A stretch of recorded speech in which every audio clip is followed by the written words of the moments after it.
Welcome to the channel, everyone. My name is Joe Buskens. This is our family's boat shop, and we're on episode 12 of our hardtop build for our custom 29-footer there in the background that our family built over the last couple years for our summertime charter business. We are really getting close to kind of finishing this thing up though, so it's pretty exciting. And if you haven't been following along and you're new to the channel, we have gone through the whole process of designing this thing, building a pattern, then a mold, then actually building the part. And today we're going to be doing the final trimming of some of these raw edges. And basically you can actually see where I've already done a little bit of the trimming on this edges and gone from just these raw unfinished edges to something a little bit nicer. So got a variety of tools here. Now we did leave some little tabs of material where we had a shackle in there, and we use that to be able to grab onto this thing and pull it out of the mold.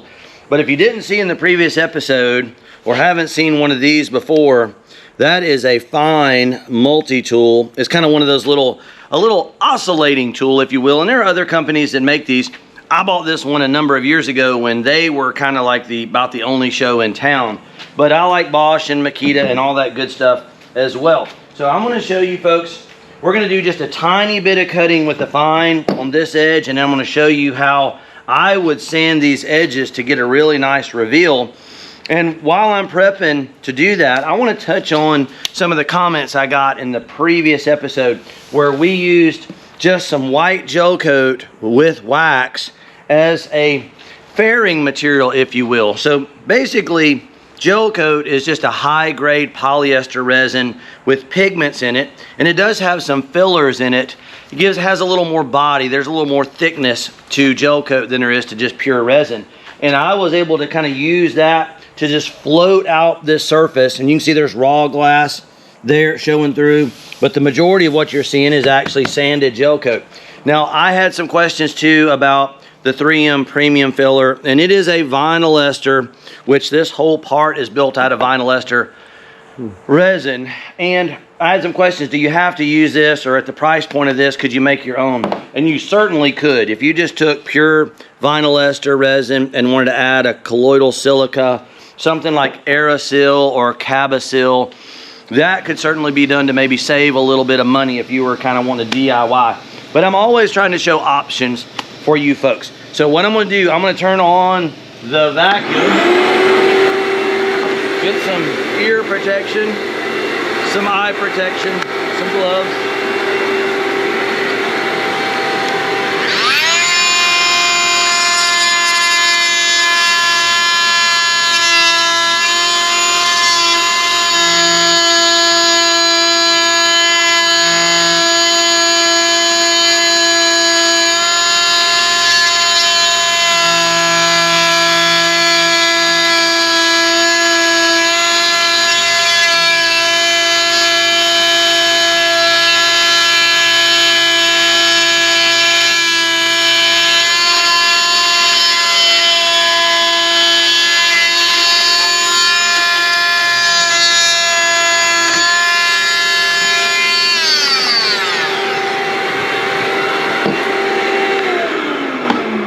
All right, and we did a good bit of that in the previous episode, but I think you folks get the gist.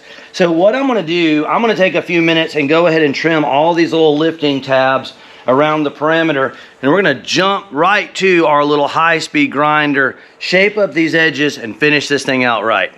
So we've got all our edges all trimmed up, and I think that looks a lot better, but you can still see there's some roughness and some material that needs to be removed and cleaned up.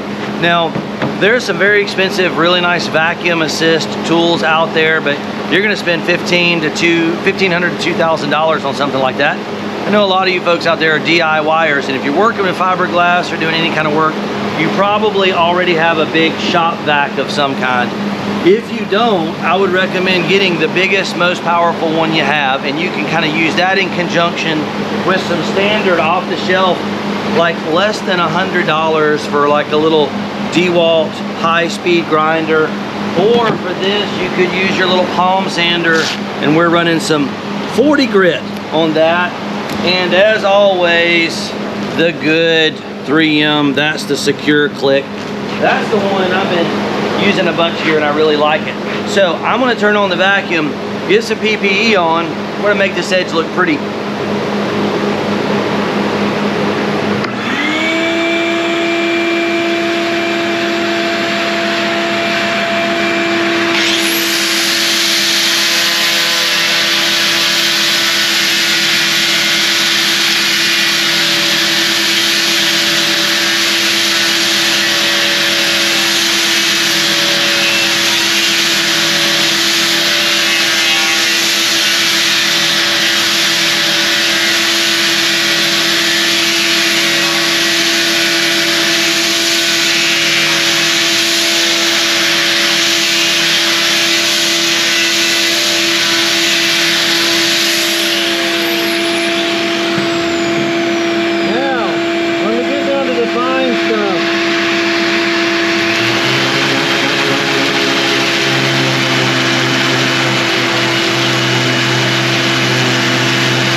So you just want to take your time. You can use a more aggressive grinder for the bulk of it, and you can switch over to a little palm sander.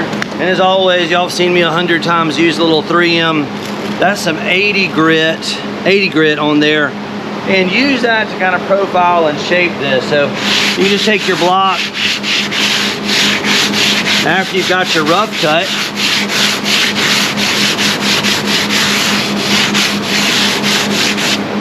maybe switch to a smaller one.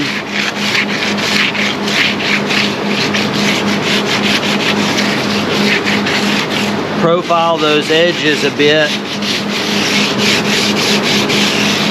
Now, I'm condensing that a little bit for you all. Obviously, what I would normally do is go all the way around this with the big grinder, and then come back with the detail sander, and then I would come back with the block and touch all this up.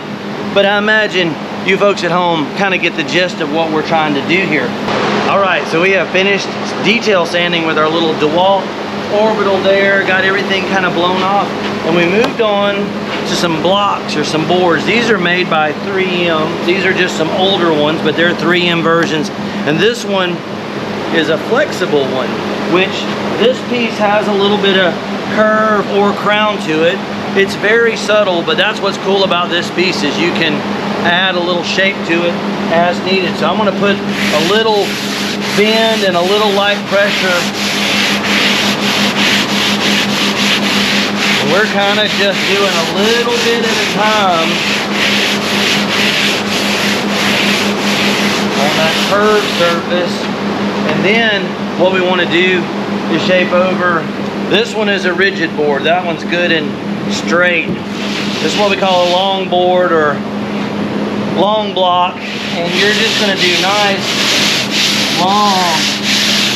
Notice I'm moving a little bit each time. Move to the end there, and I'm going to start back up here. Come over the edge, back again.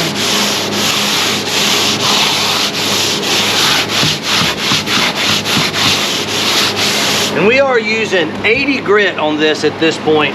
Now, this is a point where you're gonna also wanna kind of use your eyes. Sometimes you need to back up and just look down these edges, kind of use a sight line, if you will, and you're looking for little imperfections. My dad used to call them whoop-de-woos. They're just little imperfections and ridges, and you'll get to where you can see them pretty good. And if you see a high spot, say there was a bit of a high spot right in here, then you're just gonna kind of focus on that high spot a little bit. Come back and check down there and be sure you got a nice, pretty sight line. And if you're happy with it, at that point, we may come back with this smaller block with the 80 grit and just do a little detail. We're kind of just rolling over either edge. because you can get a quite sharp edge on there if you're not careful. And of course, we're always wearing rubber gloves to protect yourself, but these edges, when you've sanded them, can be sharp and they can almost be like a serrated edge. So be super careful there. We also added a little bit of weight, which is always good to have around your shop, some bricks or some old batteries or maybe some old barbell plates to weight this thing down, because it was trying to shift and move a lot on us. So I'm gonna get my afternoon workout in, my upper body workout. We'll go ahead around these edges, finish them up, and we are getting that close to putting some gel coat on this thing. Okay, so we are at a point of gel coating this thing, and what I want to show y'all, one more little point I did take some 220 grit, and we put some tape here right below the edges and went around these edges and just kind of profiled them a little bit and softened them up with some 220 and made sure everything was nice and clean and looked good, didn't have any sharp edges. And on this, when we taped it, it's just slightly below, it's just below where I sanded. So the idea is for that gel coat to kind of roll around the corner a little bit. And what we're using today for rolling this are the Corona glass coaters, and you folks have probably seen me do this little trick before, but a lot of times I'll wrap them up in some blue tape just prior to gel coating so that it removes any loose fibers and hairs. So went ahead and we poured up almost a full quart of our custom gray. Now that gray, just for y'all that are kind of wondering, we took a standard, this is a Polent brand gel coat. It's their 505 gray, and then we took some black gel coat, and basically we did 6 parts of the light gray to 1 part of the black, and that gives us a darker tone, a darker gray, which I really like that color. And we're gonna go about 15 cc's, somewhere right in there. We're gonna try to move along pretty fast. Now it is pretty hot today, so I'm going to use an electric drill to speed things along.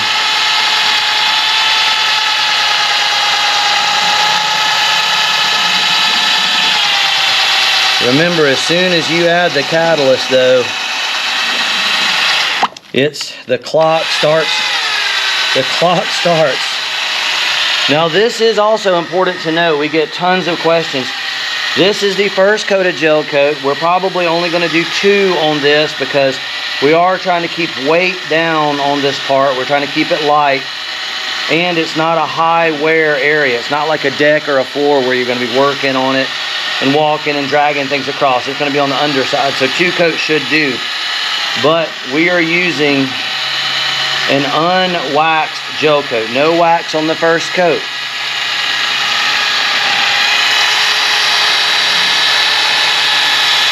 All right, very good. Again, that is probably one of the most frequently asked questions we get when it comes to gel coat is wax or no wax, and when do we add it? The wax acts as an air inhibitor. It helps it dry tack free, but on the first coat like this, we want it to maintain some tack so that when we apply the second coat will bond to the first coat. If you put wax in the gel coat, wax in general, you think of like wax paper when you're baking or cooking, it keeps things from sticking. Or if you wax your car, that's going to help keep bugs from sticking to your car. So one other thing I like to do, and I don't always do it, but if you can get it out of the pan, the faster you can get this out of a mass, the less heat it's going to generate and the slower it's going to cure. We want to give ourselves maximum working time here, so I'm just going to get this out on the part here. It's getting late in the day as well. One thing you do have to be mindful of when painting or gel coating late in the evening, especially we're down here in the deep south, insects, bugs will come out. Sometimes I will stick around and kind of watch things till the gel coat starts to tack off. Get a little bit of cure on it. Sometimes a big old beetle or a mosquito or a yellow fly, something like that will, oh man, that is very satisfying to see there. We're gonna work in multiple angles. I'm gonna go across and just try to get some material everywhere. One reason we went with the gray on this boat is because I'm on this boat a lot, typically 5 days a week in the summertime, and the gray is easier on your eyes. It doesn't reflect near as much light, and your eyes really get sensitive to being out in the sun all day every day, and it helps. The one downside is, and we usually fish real early and we're off the water before midday, but the one downside is it does get considerably hotter than white. So that is a factor for sure. The 505 gray, the base gray, is actually a really good color, and I would probably say for most of you folks out there watching, that might be a good option if you want to go with gray. This custom color may be a little warm, especially if you're in a hotter climate like we are. If you're maybe up north in a cooler climate, it would be just fine. But that is one thing to factor in. Hard to beat a brush. Sometimes we're just doing these edges. On these raw edges where the glass has been trimmed or cut, sometimes you'll have little voids and cavities there, and that's why generally it's going to take 2 coats to cover, and you can use your brush to work it into those areas. You can see some of these there's some little pinholes along the edges. You can see them there, and sometimes it takes a couple coats to get them to close up. Again, not a bad idea to have a helper if you got someone who can chip in and maybe be doing the edges while you're rolling. But now that we got this gel coat kind of spread out, we're going to have a little longer pot life. If you were to leave it in the cup or in a bucket, that is a real problem. It generates heat when it cures. Now you can of course spray gel coat. We sprayed some of the primers on here, and we used a cup gun when we were doing the tooling gel. But the rest of the boat has a roller finish on it. It's more of kind of a work boat. Bear in mind, gel coat, when you roll it or brush it, it's not going to be as slick as when it's pulled out of a mold. But for our boat, being a charter boat, kind of more of a work boat, I don't really mind a little texture. What's nice about that textured finish, it's real easy to replicate. We can use the boat for a couple seasons, and if we need to come freshen it up, we can just scuff the surface with some Scotch-Brite and some acetone, and you can roll a fresh coat on there, and it's brand new gel coat, and everything looks as good as new again. But it's not gonna, roll gel coat finish is not gonna be shiny and slick like a molded surface. All right.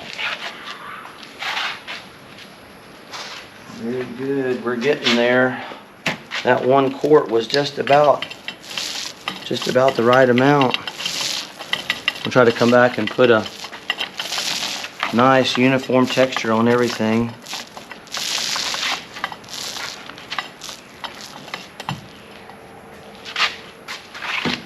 Sometimes, like in the last video, sometimes using your finger, sometimes that's the way to go as well.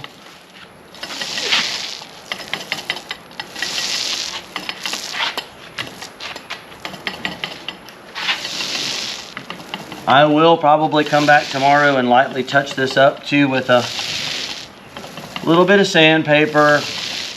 There will be some little imperfections, and I'm sure there will be a couple roller hairs and a few other knickknacks that may need my attention. You see one right there. There's a bit of hair, and sometimes you can just take your finger and bring it out just like that.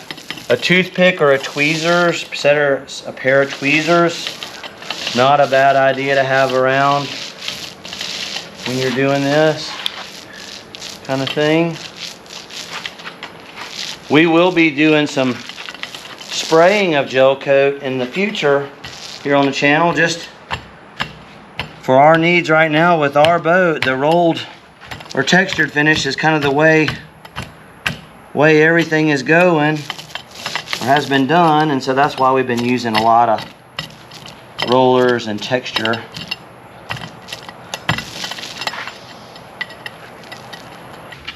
All right, so what we're gonna do, I get this question a lot as well. Once it starts to firm up, once it's kicked a little bit, I will go ahead and pull that masking tape, and tomorrow what we'll do is we'll put some fresh masking tape on. I've also had some questions here recently. I hope it reaches the right person. When we're working in the summertime, it's hot and your gloves get sweaty.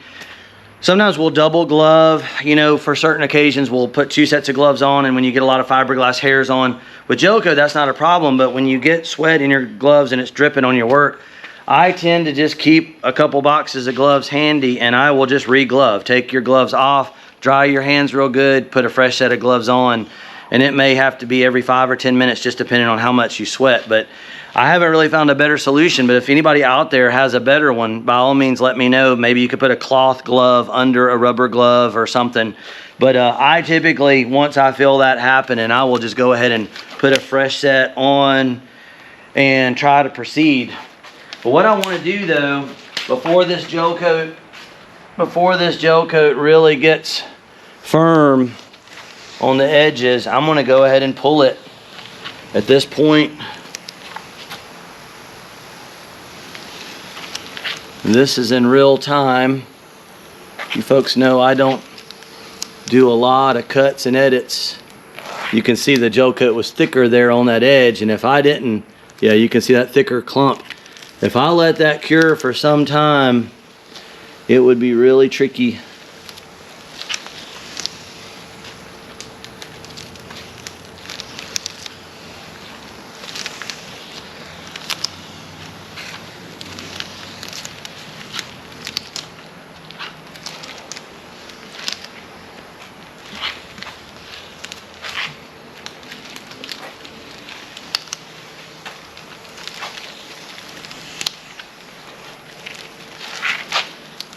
Okay, just like so, and a lot of times it's really hard once you've been wearing gloves, and I'll just, yeah, we're done. At that point, you're like, okay, just get rid of it.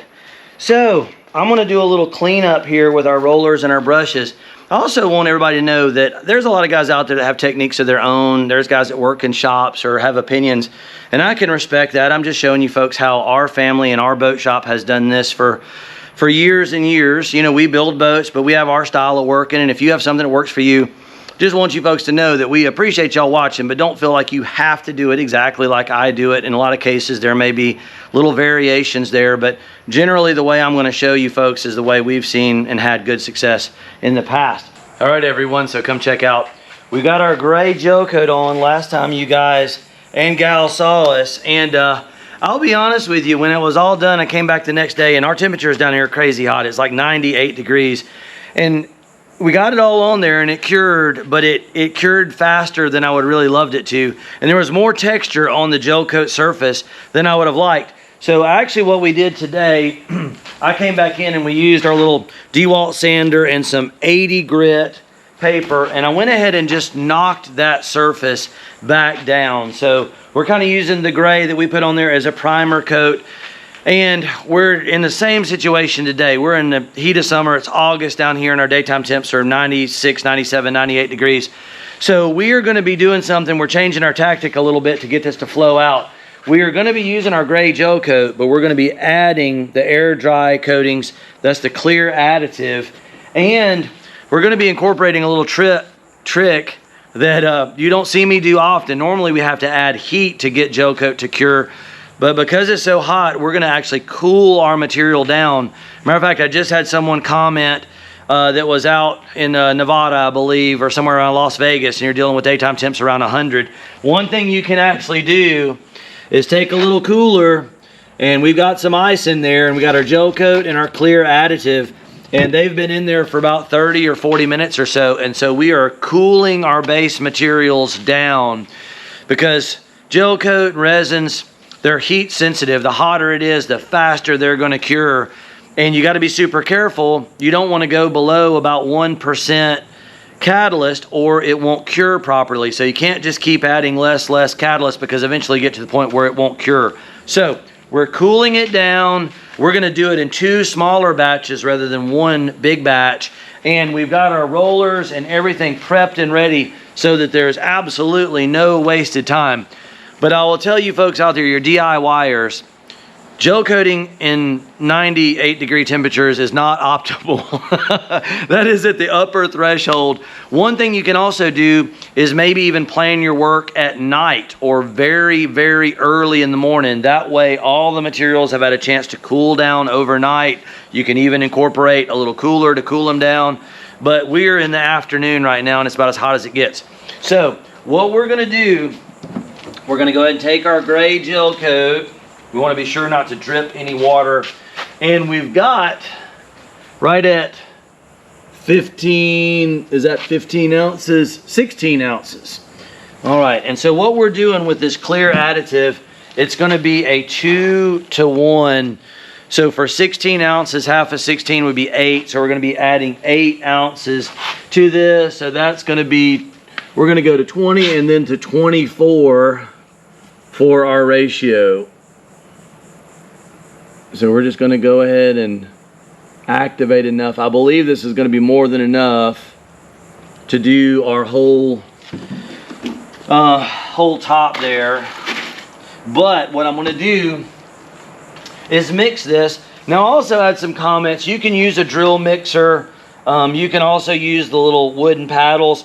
I know some of you folks out there like to use like kitchen utensils like spatulas and whatnot, and I have used those in the past, and nothing wrong with that, and I may show that in a future video.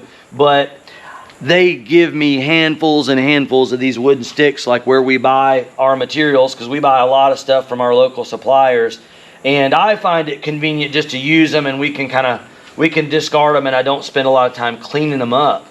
But sometimes kitchen utensils can work really, really good. All right, so we've got that thoroughly mixed. I'm kind of going from top to bottom and around the edges.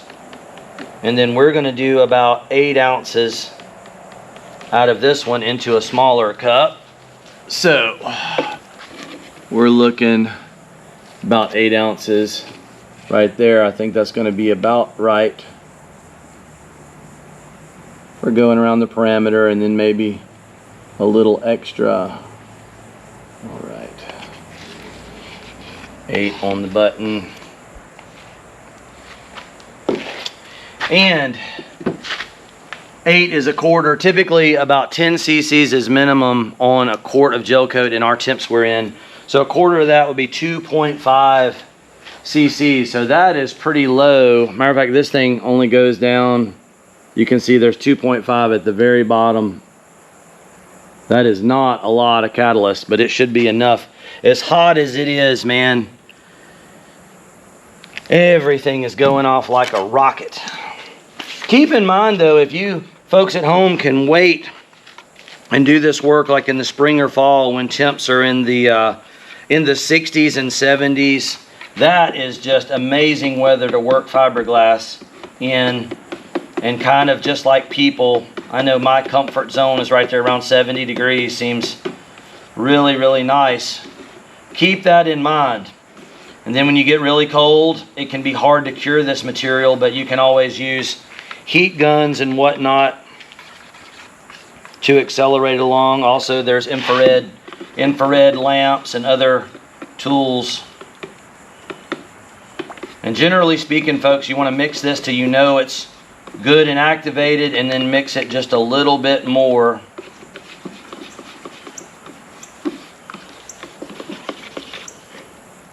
we're going to do this in 2 batches. I'm going to do the edges of this top, and then I'm going to do the middle. Obviously gloves, eye protection, and I have a lot of comments about respirators, and we do wear respirators a lot of the time, and I get comments, people are like, you're crazy not to. Very hard to make YouTube videos just talking, not only the audio, but just it's very uncomfortable to talk. Usually if we're working, we're not talking as much as we are when we're doing the videos. So that is why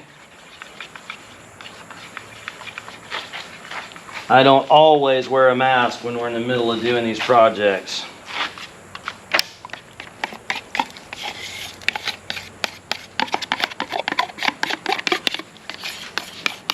I always like the 2-cup method if possible. Less likely to get unactivated material when you mix it in 1 cup and then pour it into another. All right. We did run all this material through a strainer as well. So a conventional paint strainer was something that we incorporated into our prep. And we have already taped around the perimeter as well. We're just gonna go nice and easy. Probably gonna do 2 more coats with this clear additive, because when you add the clear, you don't get quite as much coverage with your gel coat. So the benefits are that it will usually help the gel coat flow a little nicer.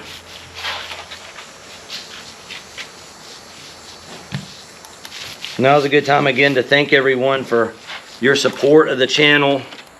We've had a lot of growth. We're really close to 50,000 subs. I'm thinking probably sometime next week. So thank you everyone for watching, subscribing, liking, commenting, sharing. We've got some cool projects in the future. We're nearing the end of this hardtop build. We'll be starting our boat restoration project pretty soon. Yeah, follow us around. This is going pretty far actually, this reduced gel coat. A little bit thinner, so you don't have quite as much coverage, but it does seem to go a little further.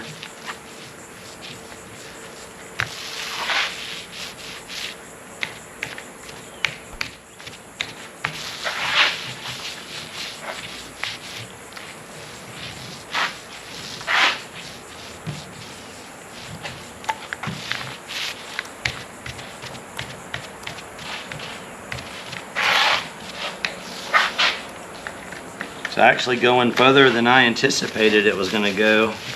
8 ounces is going a long way. We may actually be able to get an entire coat. Not trying to go super heavy since we're doing 2 thinner coats. A lot of times you'll get a little flatter application of material if you don't stack it on there too heavy. Now is a good time, if you have a helper, someone to kind of spot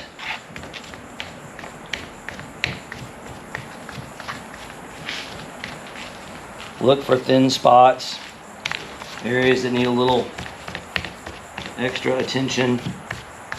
Now I did not put any wax additive in this. If you put enough of the clear additive in, you do not have to add wax to it. It's another one of the advantages of using the clear.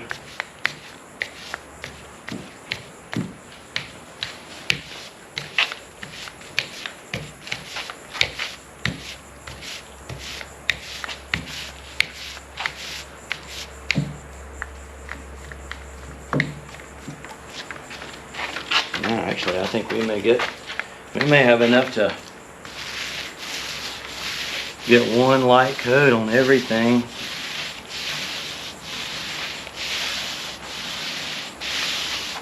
I did have a large roller set up for doing the second coat, but since we're already rolling,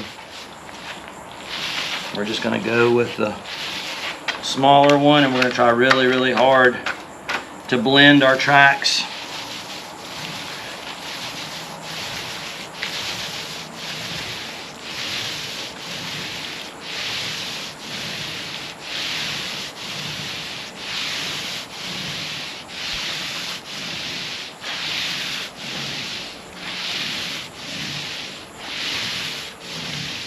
Of course, you can spray Gelcoat as well, and we will be doing some of that in the very near future.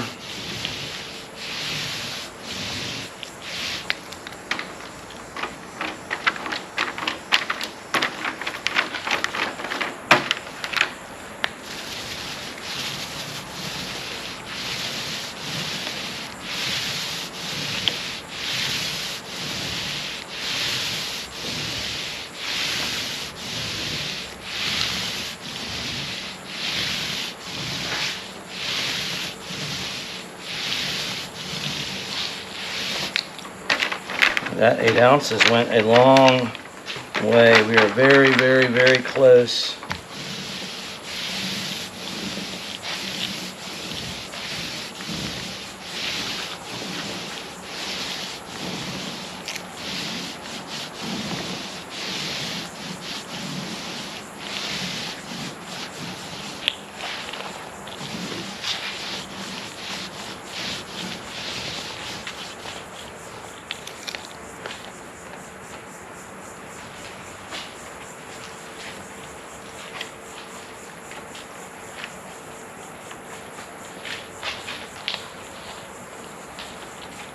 Sometimes what we'll do is we will apply it in one direction and come back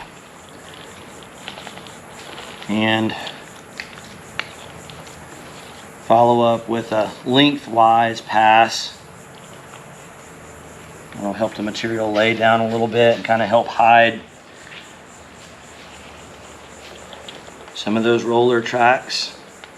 You can get a quite nice finish with a roller. We're using a 3/8 snap here.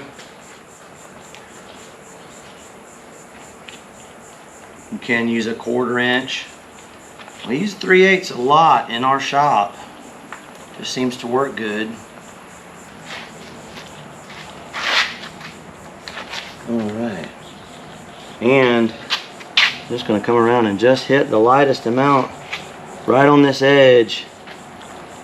It is important to try to close up any pinholes on these edges. Sometimes the raw glass, you'll have little pinholes there. Oftentimes we will check for those early on and try to fill them. Try to fill them.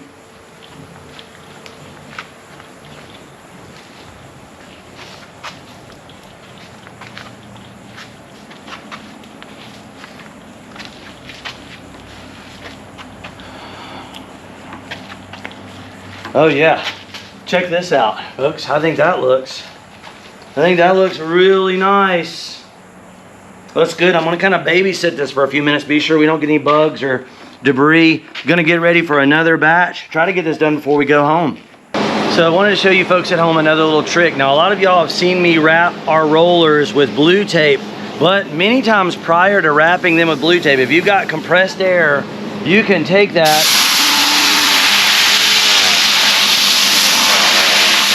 and I will spin it up to speed one direction, turn it over.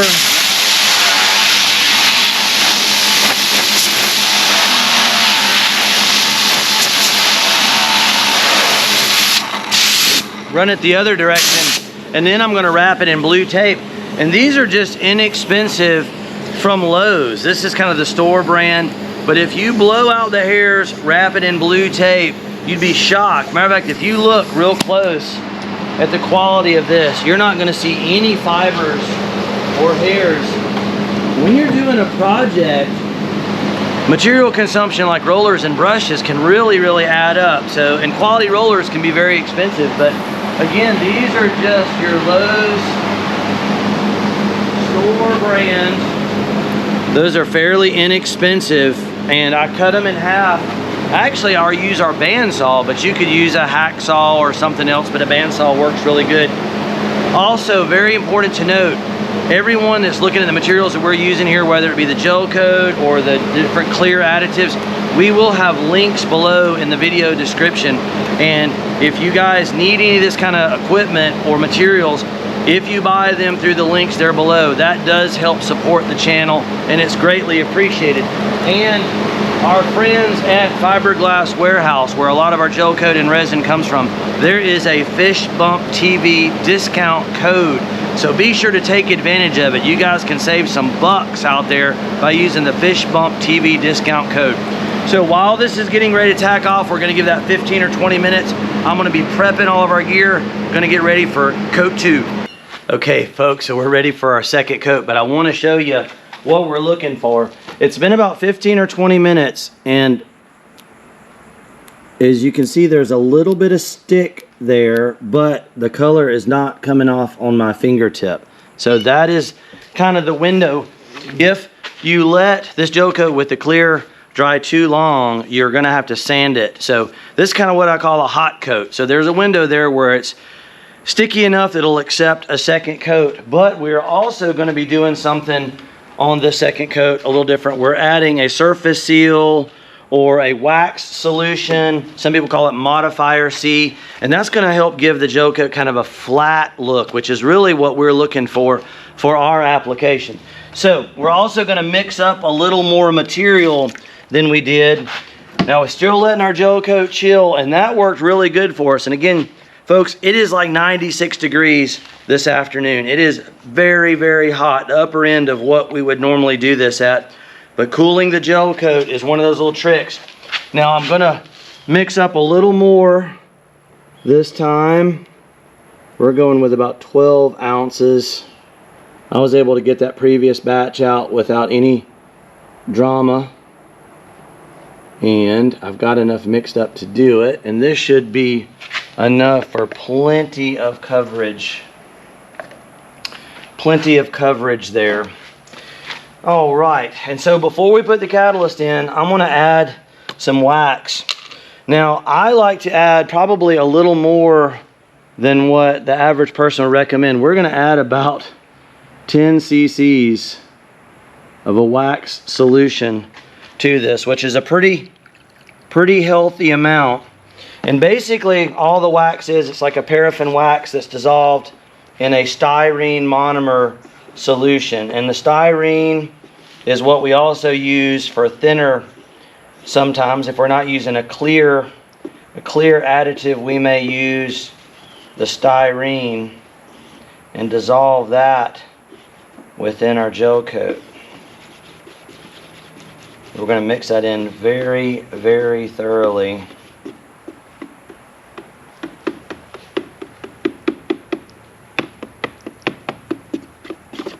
Now you could have done that before we chilled it down too, and that might have been a good idea.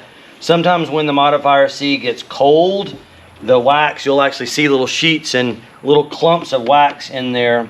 But I think we're gonna be okay. That's kind of one of those things, kind of have to just use your own discretion. I was already chilling the Gelcoat down, so there's no real going back at this point. It's just gonna have to work. Gonna have to work for us.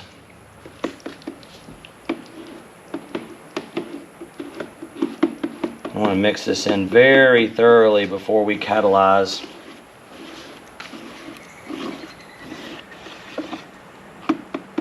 You'll notice I clearly marked my wax solution different from our catalyst. It's really pretty easy to misidentify the two if you're not paying attention.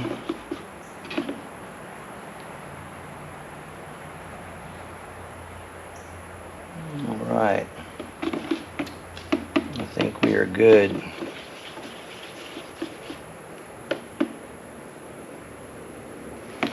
All right, so what we're gonna do, we got about 12 cc's, 12 ounces rather. We're gonna go about 4 cc's or so on this one, and it's a little tricky to see. We got 5 right there. That should be about right based on how that last batch went. Now again, we've got everything prepped and ready. We've got our rollers, prepped and ready. We got a clean pan.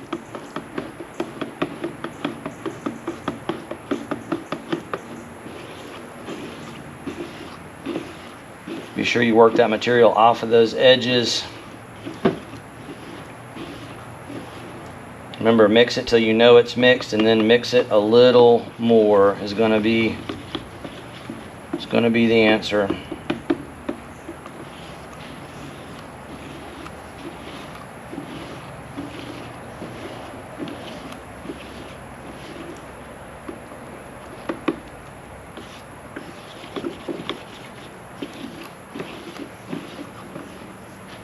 I believe we are good.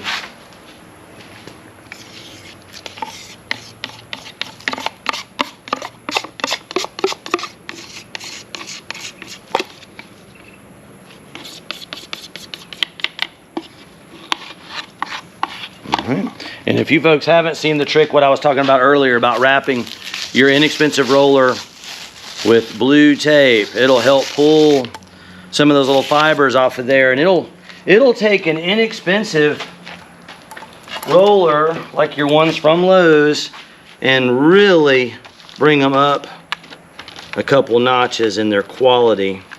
That stuff adds up, man. Name brand rollers are expensive. All right, we're gonna start at this end this time, folks.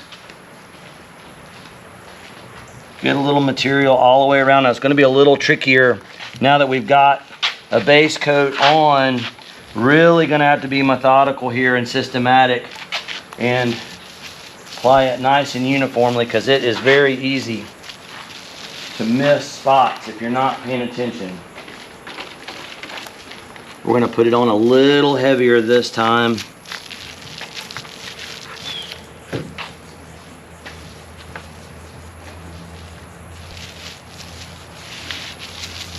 There's a balance there. You don't want to go crazy and be slinging material everywhere, but if you move too slow, Gelcoat's going to cure on you and you're going to have a mess. You're going to have to just basically wait for it to cure and then start over again.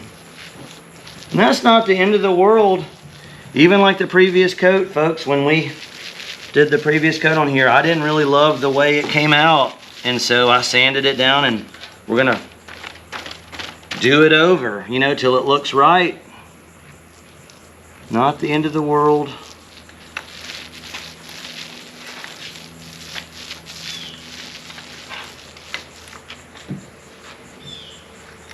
Now we're planning on, I didn't get a chance to weigh the top yet, but maybe you folks can help guess how much you think this is going to weigh. When this gel coat is cured and this thing is complete, I'm going to put it on some scales, and I'm curious what you folks at home think this top is going to weigh when it's all done.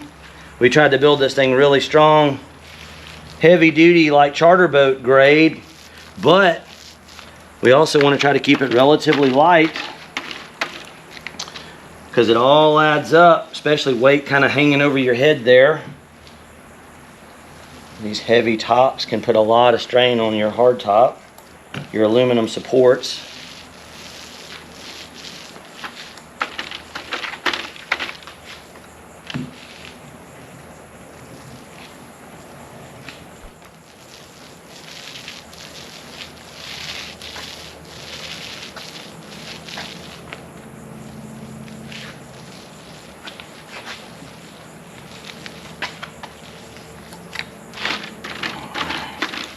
I'm going to apply it lengthwise this time, and I'm going to start on this end. I finished on this end on the last coat, and we were running pretty light on material, so I want to be sure to put plenty on this end this time.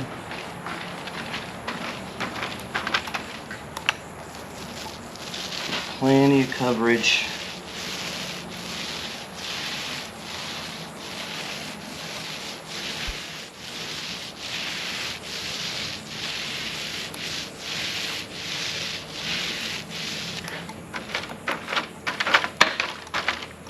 Very nice to have this all done, man. This is a nice addition.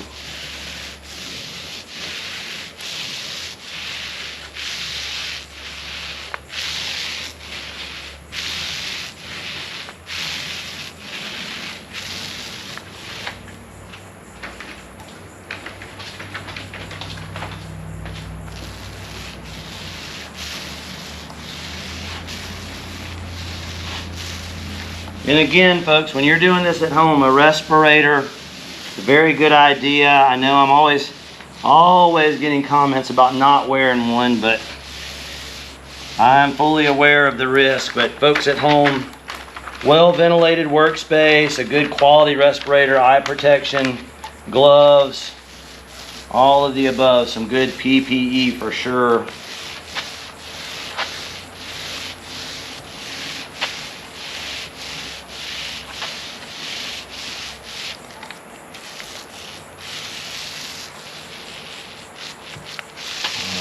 So we'll make just nice long passes from this point from front to back.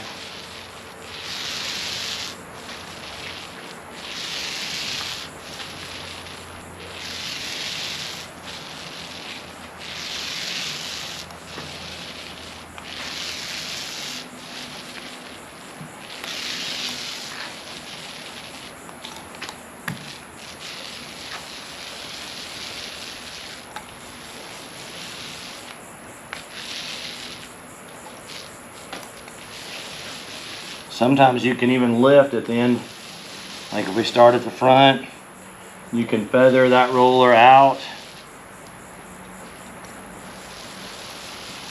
See how we're just kind of lifting gradually, and the idea is to not see the starting and stopping point if at all possible.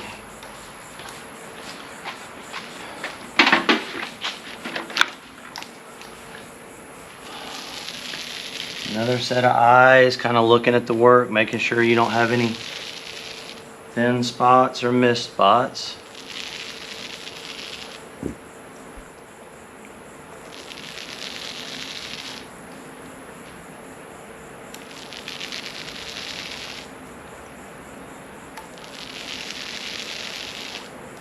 Pretty satisfying to build something like this, folks. Have an idea in your head and get some raw materials and make it happen. Oh yeah. Now we will go around these edges one more time, just nice and easy. Be sure we didn't miss anything. Sometimes you can take the roller and you may have a little something that needs just a touch.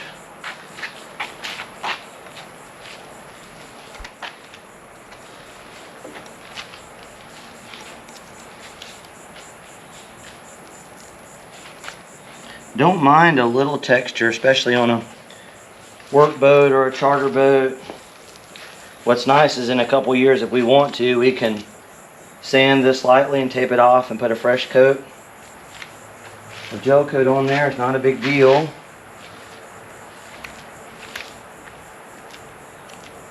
Sometimes you'll see some little bubbles that will form, and you can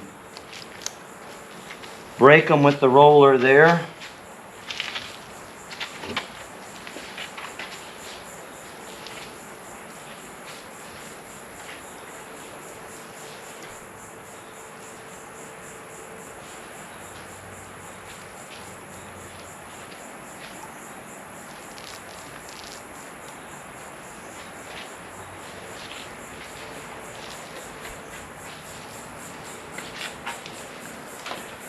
All right, that looks pretty nice. Now you'll see me sometimes we will use the light, and you'll kind of get low, walk around and see if you see any real obvious tracks or grooves or anything.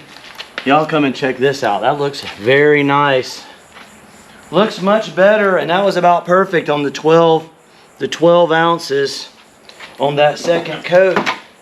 Now, you don't want to wait for your gel coat to thoroughly cure.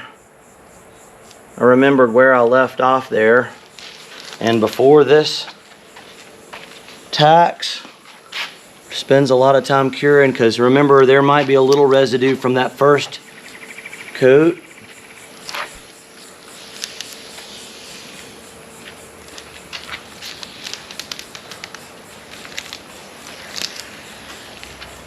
I like to kind of pull back at a crisp angle. Once Gelcoat has cured, it is pretty tough to remove the tape line. There we go.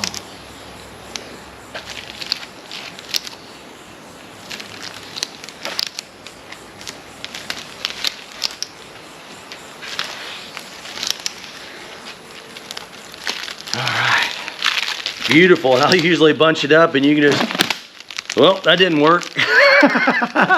Usually you can bunch it up, take one glove, then another glove, and you're in the trash can. Wow. Okay, I am pretty happy with that. I hope you guys think that looks good. That's about what we were shooting for. This may be the end of this episode, and we're still deliberating on what we're gonna do. I don't currently have any welding equipment, but I do know how to weld aluminum. So I'm kind of debating, do I wanna spend some money on some welding equipment and try to do this in-house? Or I'm still considering finding a local fab shop, aluminum shop that can help us out with the tower build. But right now we're only running one trip a week in our 29 and our charter, rather one trip a day, and we're getting a good early start. So it'd be nice to have the hard top, but we're probably gonna have to wait a minute till we get it ready. But I've got some other really cool stuff in the pipeline, some gel coat stuff. I've got some new materials I don't think you folks have seen yet that we're gonna be having available. So I think this is gonna be the end, but I wanna thank y'all sincerely again from my heart. The channel's growing rapidly. We're on the approach to 50K. With y'all's help, we can get there. Captain Joe, Island Marine Charters, Fish Bump TV, my amazing cameraman, and we will catch you guys next time out.